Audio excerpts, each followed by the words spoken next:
Waalaikumsalam warahmatullahi wabarakatuh. Apakah Allah itu ada di dalam diri atau di diri? Bagus, ini bagus pertanyaannya, berbobot lumayan. Jadi apakah Allah ada di dalam diri? Sebelum kita masuk ke situ, kita ini mau sedikit menyentil orang-orang yang sering kaji diri. Mohon maaf, kita sentil sedikit. Jadi orang-orang yang saya kira yang merasa atau mengatakan bahwa Tuhan ada di dalam dirinya, itu orang-orang yang betul-betul belum duduk di dalam makom kemakrifatan. Karena dia belum mengetahui bahwa Allah Subhanahu wa taala atau Tuhan berada dalam diri. Memang ada ayat Al-Qur'an yang mengatakan bahwa Allah Subhanahu wa taala itu dekat daripada urat nadi leher. Ada juga mengatakan wa fi anfusikum afala tubsirun, di dalam dirimu wahai Muhammad apakah kamu tidak melihat.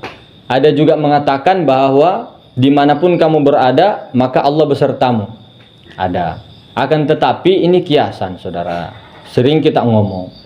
Sama dengan perbuatan orang-orang guru-guru kita sebagian atau saudara-saudara kita sebagian sibuk berdebat masalah tempat Tuhan ada di mana. Ada yang mengatakan di Aras, ada yang mengatakan di Mekah, di Baitullah, ada yang mengatakan di Bukit Sinai, ada yang mengatakan di dalam diri, ada yang mengatakan di situ, ada yang mengatakan di sini. Nah, kalau kita pahami, kalau orang sudah sampai makrifat, tidak ada lagi perdebatan, saudara. Karena kenapa? Kalaulah Allah Subhanahu wa taala atau Tuhan, diri Tuhan berada di dalam diri kita, saya ulang, kalau Tuhan berada di dalam diri kita, tubuh kita pecah. Tubuh kita pecah. Saya ulang, kalau Tuhan berada di dalam diri kita, tubuh kita ini pecah. Ingat kisah Nabi Musa. Waktu ingin melihat zat wajibal wujud. Nah, apa? Gunungnya hancur, Pak. Itu kalau zat wajibal wujud. Jangankan ini. Jadi kita ini zat ini ibarat lautan. Zat wajibal wujud. Ibarat lautan yang lautan ini setetes-setetes ruhnya ini diteteskan. Jadi bukan semua lautan ini pergi ke tempat yang sangat kecil seperti debu, ibarat manusia. Ini ibarat alam semesta. Terus ini yang satu lautan luas, tidak ada ujungnya, kemudian bertajalli di sini, pecah. Ada juga mengatakan bahwa kalau nanti di surga kita melihat Allah seperti bulan purnama. Ini bahasa kiasan. Ini bahasa kiasan, saudara. Allah kalau kita melihat bagaikan bulan purnama, terus kita pikirannya Allah itu di atas, kemudian kayak bulan purnama, terus kita di bawah nengok kayak begini. Ini salah paham. Surganya pecah. Surganya pecah, saudara. Saya ulang lagi nih.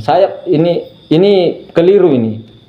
Ini orang-orang yang hanya mendengar, kaji-kaji, belum duduk sama guru yang betul-betul makrifat, terus ngaji makrifat, kemudian menyalahkan orang syariat, menyalahkan toriko, hakikat, protes sana sini. Tuhan itu di aras kok, yang satu ngomong di sini kok. Kalau orang paham, Tuhan itu meliputi segala sesuatu. Bukan Tuhan ada di dalam diri, bukan Tuhan ada di surga. Akan tetapi kita ini yang berada di dalam diri Tuhan. Bukan Tuhan berada di dalam diri kita. Pecah, Pak. Hancur kita, hancur-hancur, berkeping-keping. Allah ini punya sifat. Namanya Nur Muhammad bertajalli kepada insan. Setetes itu sifat-sifatnya Allah. Bukan Allah ini. Nah, jadi tajallinya. Tajalli. Begitupun wujud semuanya. Jadi jangan salah paham, saudara. Ini pun juga jadi perdebatan di kalangan para ahli ma'rifat. Yang katanya ahli ma'rifat, yang katanya ahli hakikat, kemudian orang-orang syariat. Lebih banyak di orang-orang syariat berdebatnya, karena ini perdebatan sengit ini. Anda ada di ars, ada ngomong begini, ada begini, begitu. Yang penting Tuhan itu laisa kamislihi syai'un. Tidak bisa diserupakan dengan sesuatu apapun, dan tidak bisa semua zat wajib al-wujud Tuhan itu bertajalli kepada alam semesta. Pecah alam semesta. Pecah. Tuhan itu berada di baliknya alam semesta. Bayangan alam semesta itu bayangan wujud Tuhan. Wujud Tuhan bukan Tuhan. Wujud Tuhan bukan Tuhan. Sementara manusia alam semesta ini adalah wujud Tuhan. Wujud kenyataan Tuhan, tapi bukan Tuhan. Nah, Tuhan ini adalah pangkat. Nah, diri Tuhan adalah yang tidak bisa dicari itu, tidak bisa disebut, tidak ada suara, tidak ada huruf, itu Tuhan. Akan tetapi nama Allah itu banyak. Begitu pula dengan iblis, malaikat, Dajjal, Fir'aun, itu semua nama-nama Allah. Iblis itu siapa sih? Iblis itu utusan Allah, malaikat utusan Allah. Nah, akan tetapi orang yang cuma duduk di hakikat tidak bersyariat, itu semua ngomong iblis itu ya hakikatnya ya Allah, ya betul. Tapi tetap diikuti, malah ada orang yang begini sedikit ngomong guru itu ngakunya guru ma'rifat, ngomong kita itu harus belajar sama iblis karena iblis itu ahli ma'rifat. Ini guru yang salah paham. Kalau bukan salah paham, dia pahamnya yang salah. Makanya betul-betul kita ini belajar di ilmu ma'rifat ini tidak sembarangan, saudara. Karena jangan sampai salah paham terus mengatakan, egonya, akalnya mengatakan, oh iya aku Allah. Ini tidak begitu. Ya kalau sudah sadar betul-betul paham, oke. Tapi kalau orang yang tidak paham terus lihat kaji-kaji, terus merasa sudah ma'rifat, tanya ke sana ke sini, ada orang sholat pergi ke masjid, dibilang, untuk apa kau sholat? Kau tahu nggak kau siapa yang kau sembah? Siapa yang menyembah? Apa ini tidak menyesatkan umat? Jadi jangan begitu. Kalau sudah tahu diam, ataupun ajak cerita saudara-saudaranya. Kamu pula orang ke masjid, kamu ngomong, kamu percuma kau sholat, tidak mengenal Allah. Tidak boleh begitu. Meskipun kita ma'rifat, meskipun duduk di hakikat, toriko, jangan tinggalkan syariat. Ada pula juga orang yang ngomong syariat itu hanya kulit. Hei mas, Kang, syariat, torikot, hakikat, ma'rifat itu bukan tingkatan. Syariat itu adalah kunci daripada semuanya. Di dalamnya itu syariat lah, itu semua bisa berkembang. Akan tetapi awal agama memang harus ma'rifat. Jadi semuanya bang, semuanya. Jadi perlu dipahami, kita satukan lagi paham, betul ini adalah mazhar kenyataan wujud Allah, kenyataan tapi bukan Tuhan. Tuhan itu yang laisa. Ketika pun kita mati, kemudian kita berharap mau ketemu Tuhan, kalau tidak kenal di dunia ini tidak akan bisa melihat Tuhan di sana. Karena kita masih bingung, Tuhannya yang mana? Aku sudah di surga, misal toh. Tapi tetap buta karena dia tidak mengenal. Sementara Allah itu tidak, Tuhan itu tidak bisa nongol di suatu, di mana sih tempat yang bisa nongol sementara dialah segala tempat, dialah segala arah. Tapi sudah tajalli kepada itu tadi. Makanya ketika di surga nanti kita melihat Rasulullah seperti bagaikan bulan purnama, karena hakikat Rasulullah adalah dia juga. Itu yang dilihat saudara, bukan Allah, bukan Tuhan yang seperti kita melihat ke langit terus kita dibawa seperti bulan purnama. La ilaha illallah Muhammad Rasulullah. Hancur tauhid kita, hancur.